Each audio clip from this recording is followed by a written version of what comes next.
सर्वेभ्यो नमो नमः। नमस्कार, स्वागत है आपका सरल संस्कृत सुगम संस्कृत में और मैं हूं प्रतिभा दीक्षित। आज के वीडियो में हम फर्स्ट ग्रेड के लिए वैदिक सूक्तों का रिवीजन करने वाले हैं। इससे पूर्व वैदिक साहित्य और लौकिक साहित्य का हम सारा रिवीजन कर चुके हैं। क्रैश कोर्स जो चालू हुआ था उसमें 3 कक्षाएं अपलोड हो चुकी हैं। अगर आपने पहले वाले वीडियोस नहीं देखे हैं तो इस वीडियो के डिस्क्रिप्शन बॉक्स में उनका लिंक दिया गया है। आरपीएससी फर्स्ट ग्रेड की प्लेलिस्ट से आप उन्हें देख सकते हैं। आज का जो वीडियो रहेगा वो वैदिक सूक्तों से संबंधित रहेगा।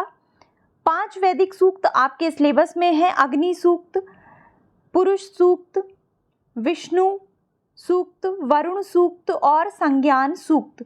तो इन 5 ही सूक्तों से संबंधित जिस प्रकार के प्रश्न पूछे जाते हैं या जो भी इनके विषय में महत्वपूर्ण है उन सभी बातों को आज इस वीडियो में हम देखेंगे।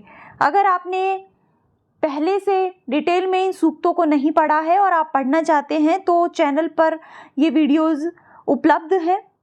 हमने एक एक मंत्र की एक एक शब्द की व्याख्या के अकॉर्डिंग भी इन सूक्तों को पढ़ा है और उसके अतिरिक्त शॉर्ट में भी इन सूक्तों को पढ़ा है। तो 2 प्रकार से इन सूक्तों का अध्ययन हम पूर्व में ही चैनल पर कर चुके हैं। अगर आप डिटेल में उन्हें पढ़ना चाहते हैं तो आप फर्स्ट ग्रेड की प्लेलिस्ट से या वैदिक साहित्य की प्लेलिस्ट से इन्हें देख सकते हैं। तो आइए प्रारंभ करते हैं आज का वीडियो। सबसे पहले हम बात करते हैं अग्नि सूक्त के विषय में। अग्नि सूक्त जो है वो ऋग्वेद के प्रथम मंडल का प्रथम सूक्त है। ऋग्वेद का प्रारंभ अग्नि सूक्त से ही होता है, जैसा कि हमने ऋग्वेद के रिवीजन में भी देखा था। इसका प्रथम मंत्र क्या है? ऋग्वेद का अग्नि मीडे पुरोहितम, जो कि अग्नि सूक्त का प्रथम मंत्र है। तो पहला प्रश्न तो यहीं से बन जाता है कि अग्नि सूक्त कौन से वेद से संबंधित है? तो ऋग्वेद से संबंधित है। और कौन से मंडल का कौन सा सूक्त है?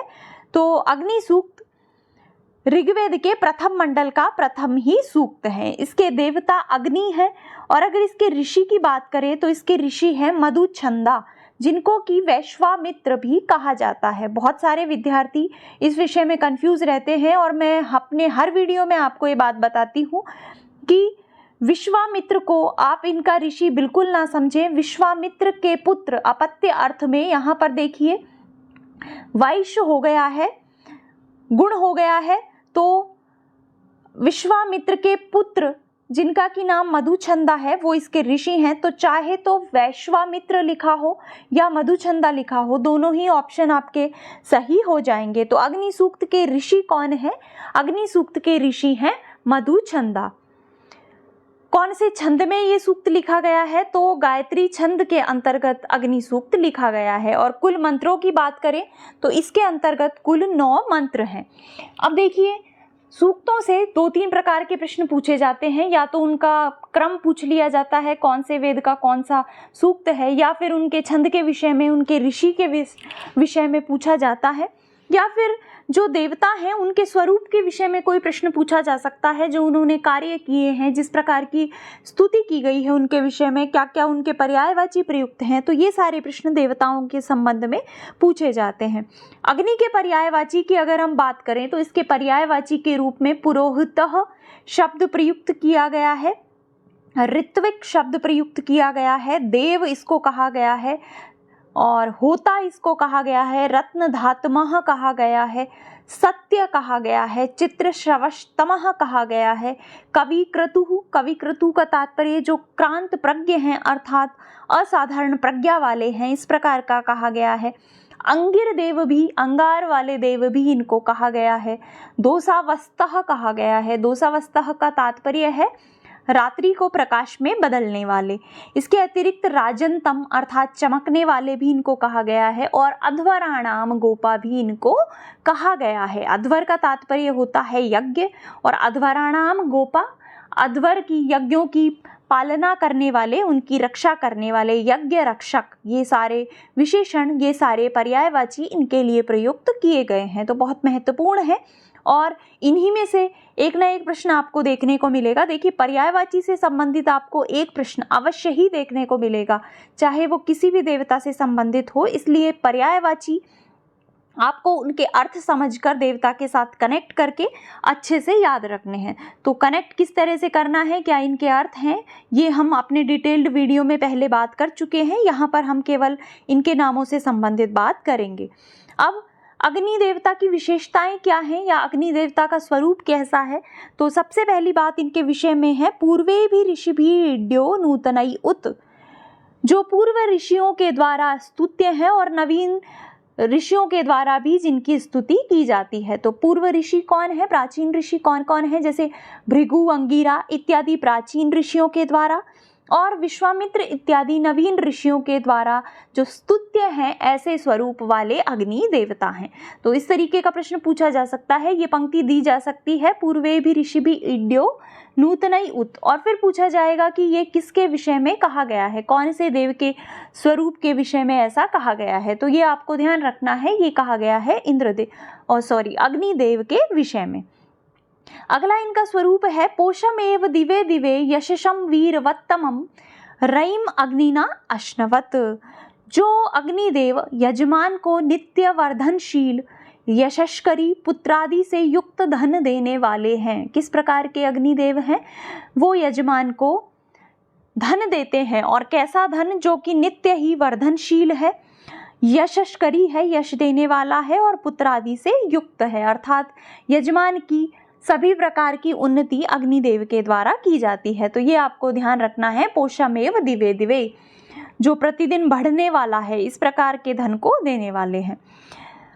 अगली इनकी विशेषता है अग्नेयम यज्ञम अध्वरम विश्वतः परिभूरसी, अर्थात हिंसा रहित यज्ञ को चारों ओर से व्याप्त करने वाले हैं। ये अध्वर क्या हो जाएगा, हिंसा रहित यज्ञ, तो उसको विश्वतः चारों ओर से परिभूरसी घेरे हुए हैं, उसको व्याप्त करने वाले हैं। तो इस प्रकार के स्वरूप वाले अग्निदेव हैं। चौथा इनका क्या स्वरूप है और ये क्या करते हैं, देवो देवे अभियागमत, भविष्यान्य को देवों तक पहुंचाने वाले या देवों के आहवाता हैं। जब हम कोई यज्ञ करते हैं तो सारे देवताओं के लिए जो आहुति है वो अग्निदेव को ही समर्पित करते हैं। ऐसा माना जाता है कि अग्नि जो हैं वो वाहक के रूप में कार्य करते हैं, दूसरे देवताओं की आहुति भी उन तक पहुंचाते हैं। तो इस प्रकार से हविष्यान्य को देवों तक पहुंचाने वाला या देवों का आहवाता इनको कहा गया है। यदंग दाशुषे त्वम अग्ने भद्रम करिष्यसि, हवि प्रदाता यजमान का कल्याण करने वाले हैं। तो हे अग्निदेव, तुम क्या करते हो, यजमान का कल्याण करते हो, जो हवि देता है यजमान यज्ञ में उसका कल्याण करने वाले हो। इसके अतिरिक्त और कैसे स्वरूप वाले हैं, वर्धमानम स्वेदमे, स्वेदमे अपनी यज्ञशाला रूपी घर में वर्धमानम बढ़ने वाले हैं। तो अपने घर, इनका घर क्या है अग्नि का, यज्ञशाला, तो यज्ञशाला रूपी अपने घर में बढ़ने वाले हैं। और स नः पितेव सूनवे अग्ने सुपायनो भव, जिस प्रकार पिता अपने पुत्र के लिए सुलभ होता है उसी प्रकार हे अग्निदेव तुम हमारे लिए सुलभ हो जाओ, इस प्रकार की प्रार्थना भी अग्निदेव से की गई है। तो स न पितेव सूनवे खाली स्थान सुपायनो भव, ये किसके संबंध में कहा गया है, इस तरीके का प्रश्न आ सकता है। तो आपको ध्यान रखना है अग्निदेव के विषय में। तो ये मुख्य बातें हैं अग्नि से संबंधित। अग्नि को पुरोहित, होता, रत्नधात्मम, राजंतम, अध्वराणाम, गोपा, पुरोहित इत्यादि कहा जाता है। ये अपनी यज्ञशाला में बढ़ने वाले हैं, यजमान की उन्नति करने वाले हैं, यजमान का कल्याण करने वाले हैं, उसको यशस्करी पुत्रों सहित धन देने वाले हैं, और प्राचीन और नवीन ऋषियों के द्वारा स्तुत्य हैं। तो इस प्रकार के स्वरूप वाले अग्नि देवता का वर्णन ऋग्वेद के प्रथम मंडल के प्रथम सूक्त में किया गया है। दूसरे जो देव हमारे सिलेबस में हैं या जो दूसरा सूक्त हमारे सिलेबस में निर्धारित है वो है विष्णु सूक्त। विष्णु सूक्त ऋग्वेद के प्रथम मंडल का 154वां सूक्त है। तो जब भी आप सूक्त पढ़ें, जैसे अगर आपने पढ़ा विष्णु सूक्त तो आपको साथ में 1.145 154 ये याद ही रखना है, जिससे आप जैसे अग्नि जब आपके दिमाग में आए तो 1.1 आपके दिमाग में आ जाए, जिससे आपको ये अलग से याद ना रखना पड़े कि ये कौन से मंडल का कौन सा सूक्त है। तो विष्णु की अगर बात करें तो विष्णु ऋग्वेद के प्रथम मंडल का 154वां सूक्त है। इसके देवता विष्णु हैं जो कि स्पष्ट है। इसके ऋषि हैं दीर्घतमा। इसमें कुल 6 मंत्र हैं और त्रिष्टुप छंद का प्रयोग इन मंत्रों के अंतर्गत किया गया है। तो ऋषि दीर्घतमा है और छंद है त्रिष्टुप, ये बात आपको ध्यान रखनी है। अब हम बात करते हैं विष्णु देवता के संबंध में, उनके पर्यायवाचियों के संबंध में कि किस प्रकार के स्वरूप वाले विष्णु देव हैं। देखिए, जिस विष्णु को आप पौराणिक कथाओं में देखते हैं उन विष्णु से थोड़ा सा इनका स्वरूप अलग है। कैसे बताए गए हैं ये? उरुगाय बताए गए हैं। उरुगायः का तात्पर्य क्या है? जो बहुतों के द्वारा गीयमान है। बहुत सारे लोग जिनके विषय में गाते हैं, जिनकी स्तुति करते हैं, इस प्रकार के स्वरूप वाले विष्णु देव हैं और उनको उरुगाय कहा जाता है। तो ये जो पर्यायवाची है बहुत महत्वपूर्ण है। कई बार पूछा गया है उरुगाय, उरुक्रम, गिरीक्षित, ये किसके पर्यायवाची हैं? तो आपको ध्यान रखना है विष्णुदेव के। दूसरा इनका पर्यायवाची है उरुक्रम, अर्थात जो महान डगों वाले हैं, जिन्होंने 3 डगों में संपूर्ण पृथ्वी को नाप लिया था, इस प्रकार के स्वरूप वाले हैं महान डगों वाले उरुक्रम, ये कहा गया है विष्णु के संबंध में। तीसरा इनका महत्वपूर्ण पर्यायवाची है गिरीक्षित। गिरीक्षित का क्या तात्पर्य है? जो वाणी में रहने वाले हैं या जो गिरि प्रदेश के उन्नत क्षेत्रों के निवासी हैं, इस प्रकार के देव हैं विष्णु देव। और चौथा इनको कहा गया है वृष्ण। वृष्ण का क्या तात्पर्य है? जो कामनाओं की पूर्ति करने वाले हैं, वृषाओं की पूर्ति करने वाले हैं, इस प्रकार के देव हैं विष्णु देव। इसी कारण इनको वृष्ण कहा गया है।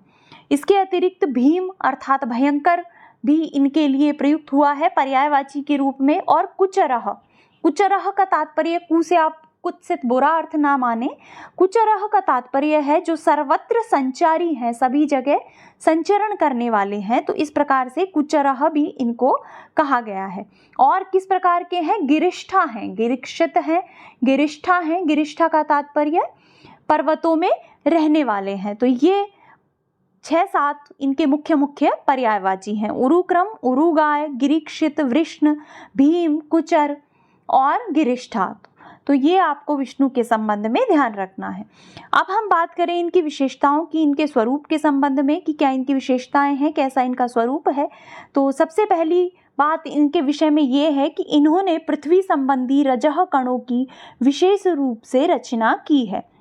ये प्रश्न सीधा सीधा पूछा जाता है कि पृथ्वी संबंधी रजः कणों की रचना किसके द्वारा की गई, या पृथ्वी संबंधी रजः कणों की रचना करने वाले देव कौन से हैं? तो वो हैं विष्णु। यह पार्थिवानी विममे रजांसी। दूसरा इन्होंने क्या किया? इन्होंने सारे संसार को 3 डगों में नाप लिया। यह त्रेधा विचक्रमाणः, जिसने 3 डगों में पूरे संसार को नाप लिया, इस प्रकार के स्वरूप वाले हैं विष्णु देव। तो त्रेधा विचक्रमाणः।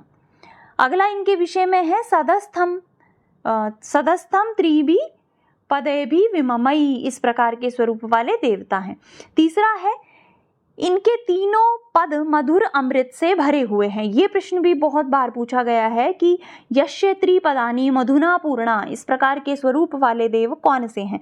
तो जिनके तीनों पद मधुर अमृत से भरे हुए हैं, इस प्रकार के देव हैं विष्णु देव।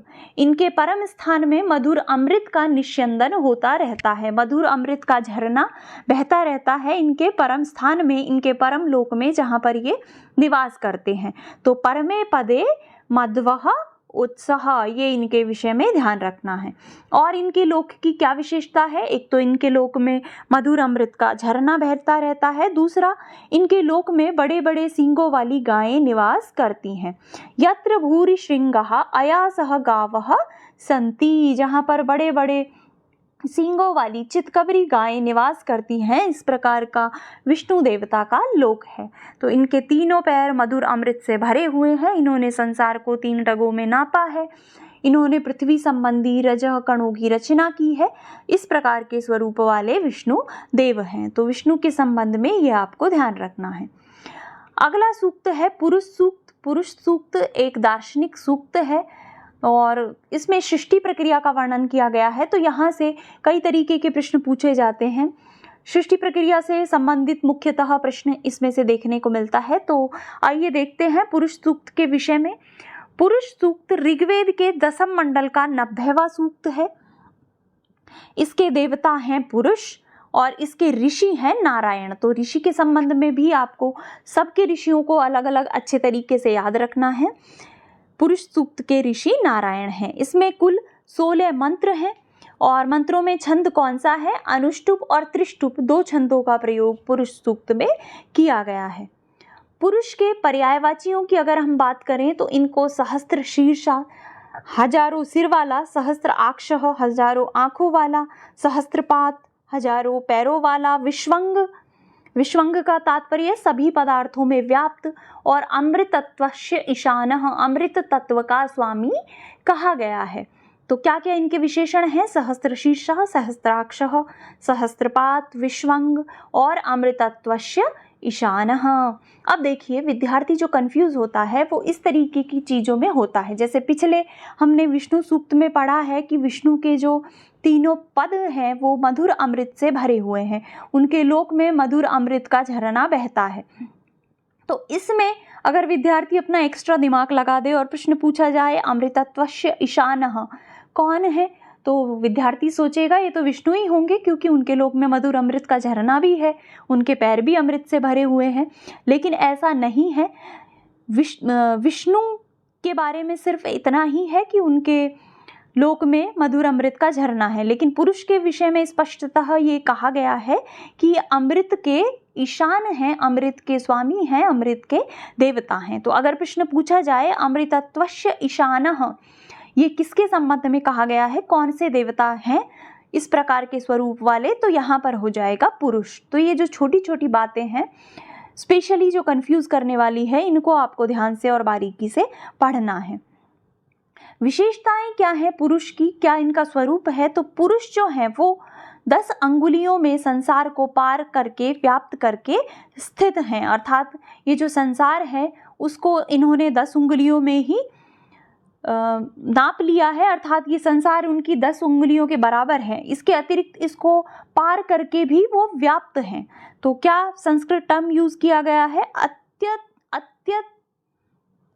अत्यतिष्ठ दसाद अंगुलम, अर्थात 10 उंगलियों से ज्यादा संसार को व्याप्त कर रखा है और उससे परे भी ये स्थित हैं, उससे परे भी ये व्याप्त हैं, संसार से भी परे हैं, ये संसार में भी हैं और उससे परे भी हैं। तो अत्यतिष्ठत दशांगुलम, ये किसके संबंध में कहा गया है? पुरुष के संबंध में कहा गया है।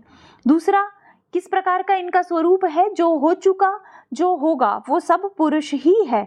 यद भूतम यच्च भाव्यम इदम सर्वम पुरुष एव।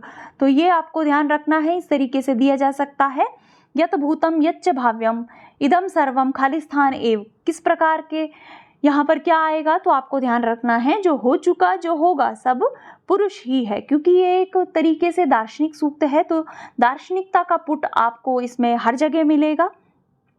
अगला क्या इसके विषय में कहा गया है? यह अन्न के द्वारा बढ़ता है, यद अन्नेन अतिरोहति, जो अन्न के द्वारा बढ़ता है। इस प्रकार के स्वरूप वाले कौन हैं? इस प्रकार के स्वरूप वाले पुरुष हैं। अब इसमें आप अग्नि देवता के साथ कंफ्यूज हो सकते हैं, क्योंकि अग्निदेव को हविषान्य दिया जाता है, हवि प्रदान की जाती है, अन्न दिया जाता है। तो अगर आप एक्स्ट्रा दिमाग लगाने की कोशिश करें तो आप सोचेंगे कि अन्न के द्वारा तो अग्नि ही बढ़ता है। जब हम आहुति देते हैं अन्न की या कोई भी, तो अग्नि में वृद्धि होती है। इस तरह से अगर आप दिमाग लगाएंगे तो आपका प्रश्न गलत हो सकता है। आपको ध्यान रखना है, यद अन्नेन अतिरोहति, कौन है वो है पुरुष। इसके अतिरिक्त जिसके 3 पाद अविनाशी रूप से द्युलोक में रहते हैं, त्रिपादस्य अमृतन दिवी। तो इस प्रकार के स्वरूप वाले पुरुष हैं।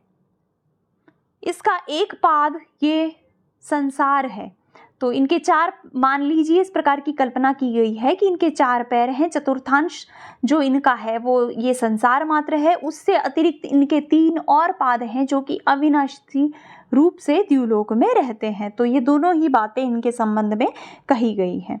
अगला, चेतन और अचेतन दोनों को व्याप्त करके ये स्थित हैं। शासना अनशने अभिविश्वंग व्याक्रामत, ये आपको ध्यान रखना है। चेतन और अचेतन दोनों को ही व्याप्त करके स्थित हैं, इस संसार में भी व्याप्त हैं और इस संसार से परे भी हैं, जिनका ये संसार जो है एक चतुर्थांश मात्र है। इस प्रकार के स्वरूप वाले पुरुष हैं।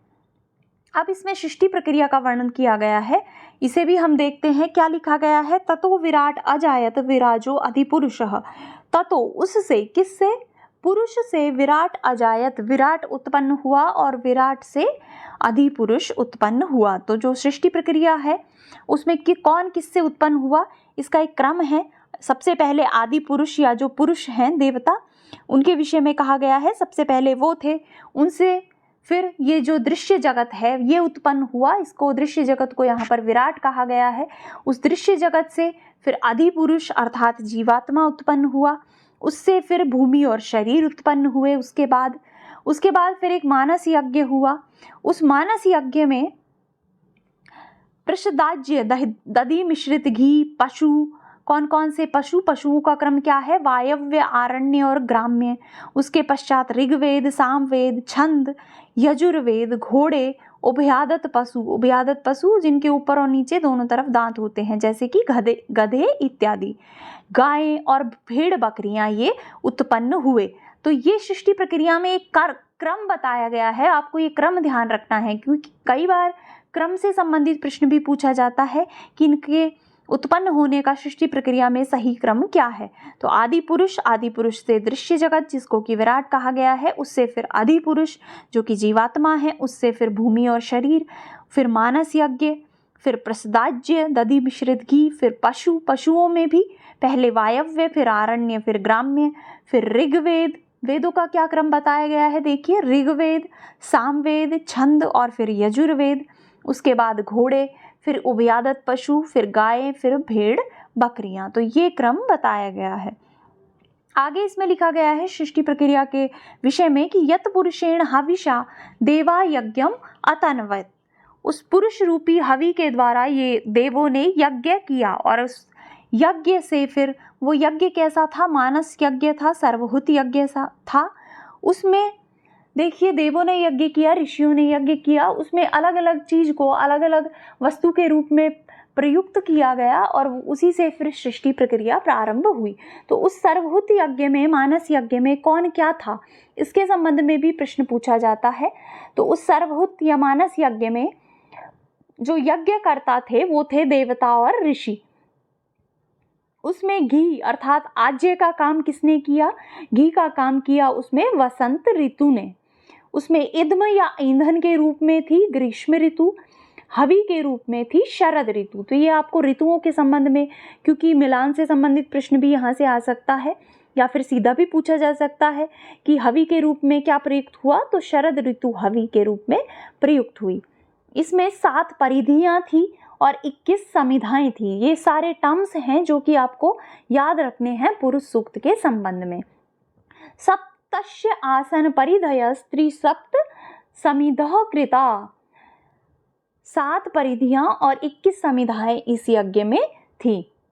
अब इस सृष्टि प्रक्रिया में पुरुष के विभिन्न अंगों से विभिन्न उत्पत्तियां बताई गई हैं कि पुरुष, ऐसा माना गया है कि उसके सिर से अलग उत्पत्ति हुई, नाक से अलग, जंघा से अलग, बाहु से अलग। तो इसके संबंध में भी प्रश्न पूछा जाता है। तो पुरुष के मुख से ब्राह्मण वर्ण की उत्पत्ति बताई गई है। देखिए, वर्ण का जो वर्ण व्यवस्था है, ब्राह्मण, क्षत्रिय, वैश्य, शूद्र, ये जो 4 वर्ण माने गए हैं भारतीय संस्कृति में, उनका सर्वप्रथम उल्लेख और उनकी उत्पत्ति से संबंधित जो सिद्धांत है वो सर्वप्रथम हमें पुरुष सूक्त में ही देखने को मिलता है। ऐसा कहा गया है कि पुरुष के मुख से ब्राह्मण वर्ण की उत्पत्ति हुई, पुरुष की जंघाओं से वैश्य की उत्पत्ति हुई, पुरुष की बाहु से राजन्यः कृतः, बाहु से क्या उत्पन्न हुआ? क्षत्रिय उत्पन्न हुए, और पैरों से पदभ्याम शूद्रो अजायत, पैरों से शूद्र उत्पन्न हुए। तो ये आपको ध्यान रखना है कि किससे किसकी उत्पत्ति हुई।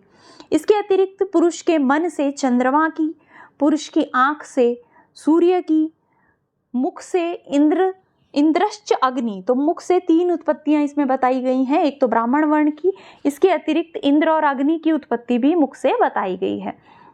पुरुष के प्राण से वायु की उत्पत्ति हुई, पुरुष की नाभि से अंतरिक्ष की उत्पत्ति हुई। लिखा गया है नाभ्या आसीद अंतरिक्षम। इसके सिर से द्युलोक की उत्पत्ति हुई, शीर्षणौ द्यौ।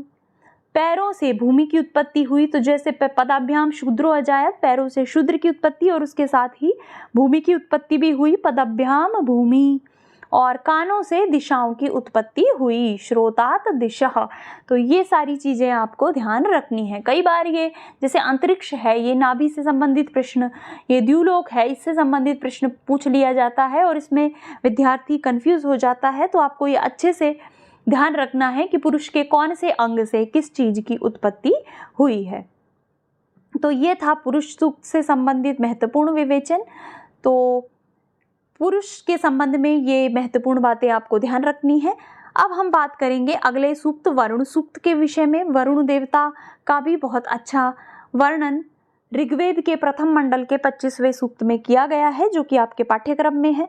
तो पहली बात तो यही हो गई वरुण सूक्त के विषय में कि ये ऋग्वेद से संबंधित है और ऋग्वेद के प्रथम मंडल का 25वां सूक्त है। इसके देवता वरुण हैं, इसके ऋषि हैं शुनः शेप। तो ऋषि के संबंध में आपको ध्यान रखना है, इसमें कुल 21 मंत्र हैं और छंद का इसमें गायत्री का प्रयोग किया गया है। तो ये चारों चीज़ें आपको अच्छे से इसके संबंध में याद रखनी है। अब वरुण देवता जो हैं, जिस वरुण को आप पौराणिक साहित्य में जानते हैं, जो कि जल के देवता हैं, उससे इनका स्वरूप थोड़ा सा अलग है। इनको शासकीय शक्ति से युक्त देवता के रूप में यहाँ पर चित्रित किया गया है। बहुत ही महत्वपूर्ण श्रेष्ठ कर्मों को करने वाले, प्रजा से युक्त, प्रजा के पालन करने वाले, व्रत या नियम को धारण करने वाले, इस प्रकार के देवता के रूप में वरुण को चित्रित किया गया है। तो सबसे पहले हम बात करते हैं इनके पर्यायवाचियों के संबंध में। सर्वप्रथम जो पर्यायवाची इनके संबंध में प्रयुक्त है वो है क्षत्रक्षीयः। क्षत्रक्षीय का क्या तात्पर्य है? जो शासकीय शक्ति से शोभायमान है, जिनके पास शासकीय शक्ति है और वो उनकी शोभा को बढ़ाती है। तो इस प्रकार के स्वरूप वाले देवता क्षत्रिय श्रीय देव हैं। कौन है? वरुण। दूसरा, इनको नरः कहा गया है, नेता कहा गया है। तो नरः किसका पर्यायवाची है? वरुण देव का। उरुचक्षस इनको कहा गया है। तो देखिए, उरुचक्षस कहा गया है वरुण को, जबकि उरुक्रम और उरुगाय कहा गया है विष्णु को। ये थोड़ा सा माइनर सा डिफरेंस है जो कि आपको ध्यान रखना है। उरुचक्षस का तात्पर्य क्या है? जो सर्वदृष्टा हैं, जो त्रिकाल दर्शनीय हैं या बहुदर्शनीय हैं, बहुतों के द्वारा देखे जाने वाले हैं, जो त्रिकाल दर्शी हैं, सब कुछ जानते हैं, सर्वदृष्टा हैं, सभी को देखने वाले हैं। इस प्रकार के उरुचक्षस हैं वरुण देव। इनको धृतव्रत कहा गया है। धृतव्रत का तात्पर्य जो व्रत या नियम को धारण करने वाले हैं। प्रजावतः कहा गया है। प्रजावतः का तात्पर्य है उत्पन्न होने वाली प्रजा से जो युक्त हैं। इसके अतिरिक्त सुक्रतु इनको कहा गया है। सुक्रतु का तात्पर्य है जो श्रेष्ठ कर्मों को करने वाले हैं। आदित्य इनको कहा गया है और मेधिर अर्थात मेधावी भी इनको कहा गया है। तो इनसे संबंधित ये सारे पर्यायवाची, सारे विशेषण आपको ध्यान रखने हैं। क्षत्रियः, नरः, उरुचक्षस, धृतव्रत, प्रजावतः, सुक्रतु और आदित्य और मेधिर, ये सभी किसके विशेषण हैं? वरुण देव के। इनकी कुछ विशिष्टताएं और कार्यों के विषय में भी हम बात कर लेते हैं कि क्या इनका स्वरूप है, क्या क्या ये कार्य करते हैं। तो जिस प्रकार रथ का स्वामी दूर से आए घोड़े को तृण आदि देकर प्रसन्न करता है, उसी प्रकार यजमान वरुण को स्तुतियों के द्वारा प्रसन्न करता है। जैसे कोई घोड़ा है, वो कहीं दूर से आया है, कोई उसका जो चालक है, स्वामी है, कहीं उसको लेकर गया है और वो जब थक जाता है तो तृण इत्यादि देकर स्वामी उस घोड़े को प्रसन्न कर लेता है। उसी प्रकार यजमान वरुण को स्तुतियों के द्वारा प्रसन्न करता है। रथि अश्वम संदितम न ते मनः मणिकाय गीर्भि विसीमहि। जो वरुण देव हैं, उनकी स्तुति, उनसे संबंधित जो मंत्र हैं वो थोड़े से कठिन प्रतीत होते हैं। तो आपको इनकी जो महत्वपूर्ण विशेषताएं हैं उनको ध्यान रखना है और जो संस्कृत वर्ण शब्द इनके लिए प्रयुक्त किए गए हैं उनको भी ध्यान रखने का प्रयास करना है। दूसरा, मित्र का उल्लेख भी वरुण के साथ साथ किया गया है। कहा गया है मित्र और वरुण एक ही हवि को प्राप्त करते हैं। तो मित्र वरुणौ, इस प्रकार का उल्लेख किया गया है। ये दोनों ही धृतव्रत हैं, हवि प्रदाता यजमान के कल्याण के प्रति कभी भी प्रमाद नहीं करते। तो मित्र वरुण के साथ साथ मित्र का उल्लेख भी एक मंत्र में किया गया है। तदितत् समानम ज्ञाते वेनंता न प्रयुच्छतः धृतव्रताय दाशुषे, जो कि दाशुषे हवि प्रदान करने वाले के लिए धृतव्रत हैं, उसकी रक्षा करते हैं, उस जिन्होंने व्रत को धारण कर रखा है उसकी रक्षा करने का, उसकी कल्याण करने का। तीसरा इनके विषय में क्या महत्वपूर्ण बात है, ये आकाश मार्ग से उड़ने वाले पक्षियों के मार्ग को, समुद्र मार्ग से जाने वाली नाव के मार्ग को भी जानते हैं, अर्थात ये सर्वदृष्टा हैं, त्रिकालदर्शी हैं। ये आकाश मार्ग से उड़ने वाले पक्षियों के मार्ग को भी जानते हैं और ये समुद्र मार्ग से जाने वाली नाव के मार्ग को भी जानते हैं। वेदायो वीणाम पदम अंतरिक्षेण पतताम वेदनावः समुद्रयः, इस प्रकार के स्वरूप वाले हैं वरुण देव।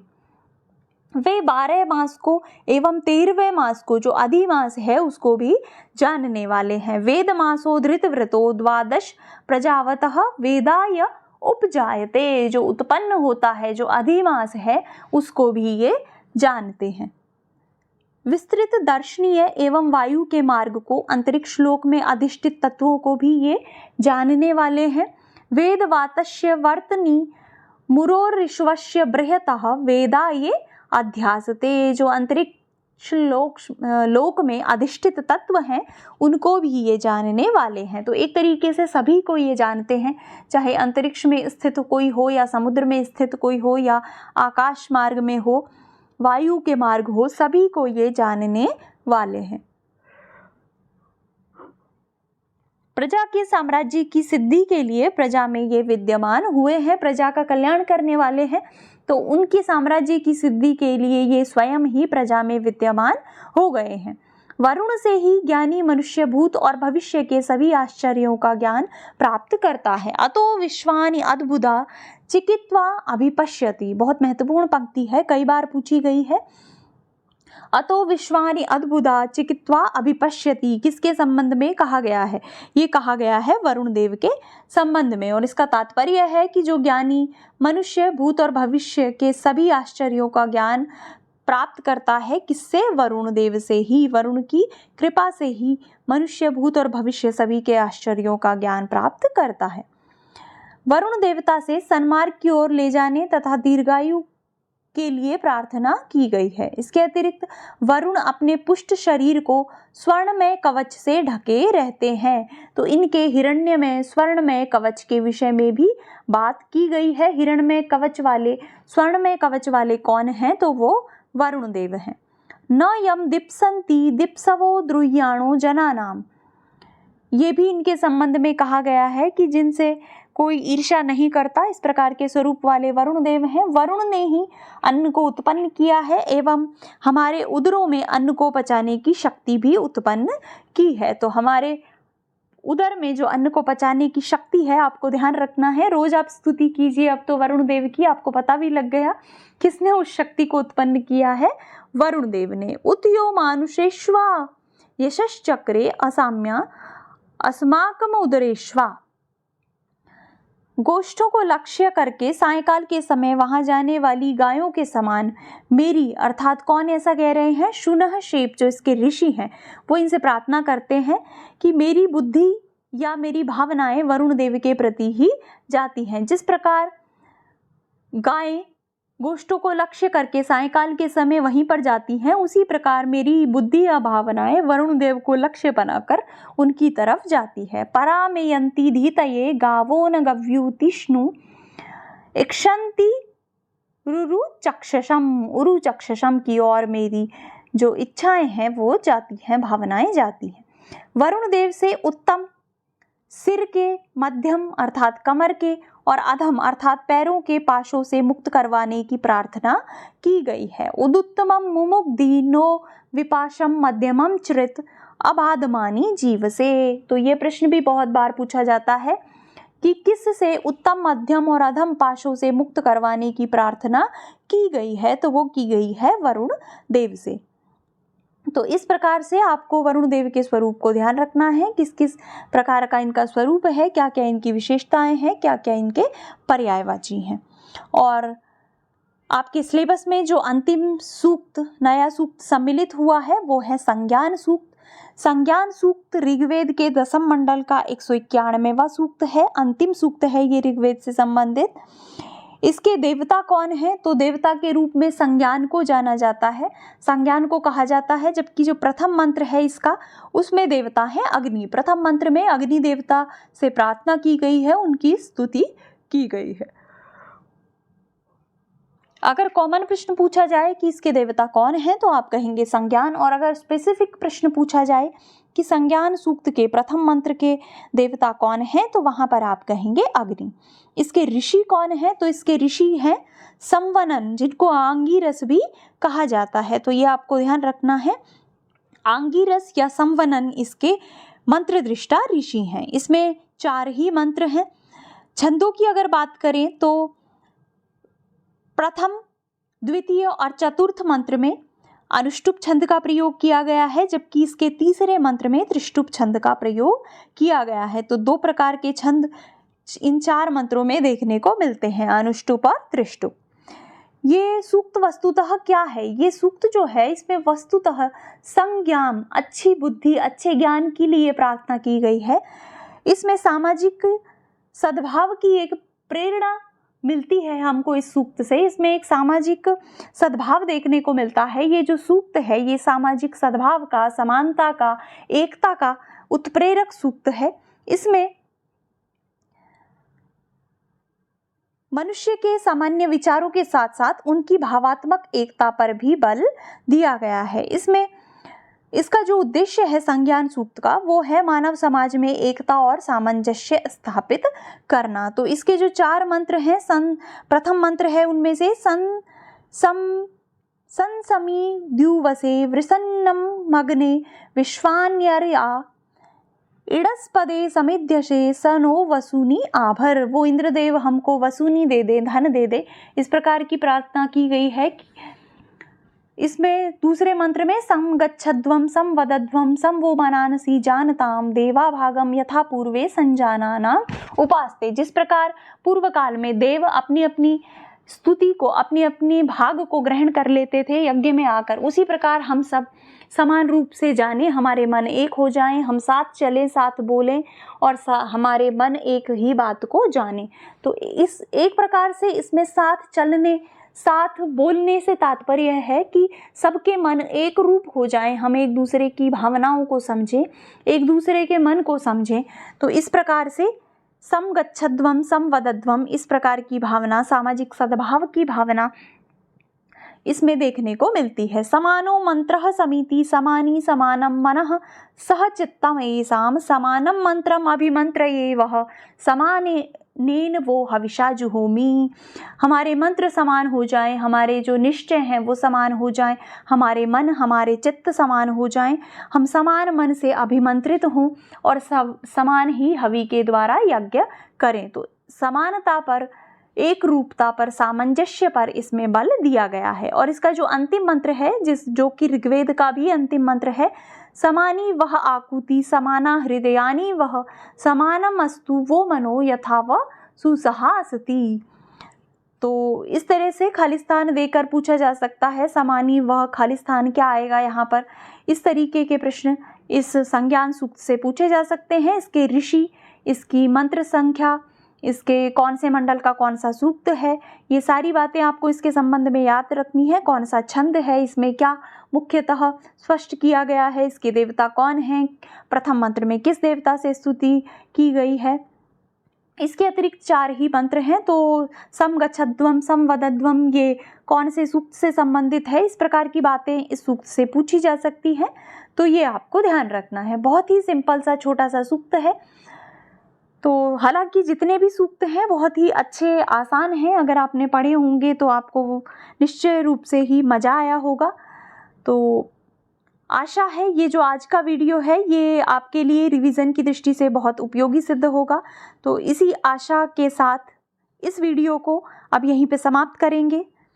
मिलेंगे नेक्स्ट वीडियो में। लेकिन जाने से पहले अगर आपको ये वीडियो पसंद आया है तो आप इसे लाइक कर दें, अपने मित्रों के साथ इसे अधिक से अधिक शेयर कर दें। और अगर आप चैनल पर नए हैं, आपने अभी तक चैनल को सब्सक्राइब नहीं किया है तो चैनल को सब्सक्राइब कर लें और उसके बगल में जो घंटी का निशान है उसे भी दबा दें, ताकि आगे आने वाले वीडियोज़ की नोटिफिकेशंस आपको मिल सकें। तो मिलेंगे नेक्स्ट वीडियो में। धन्यवाद।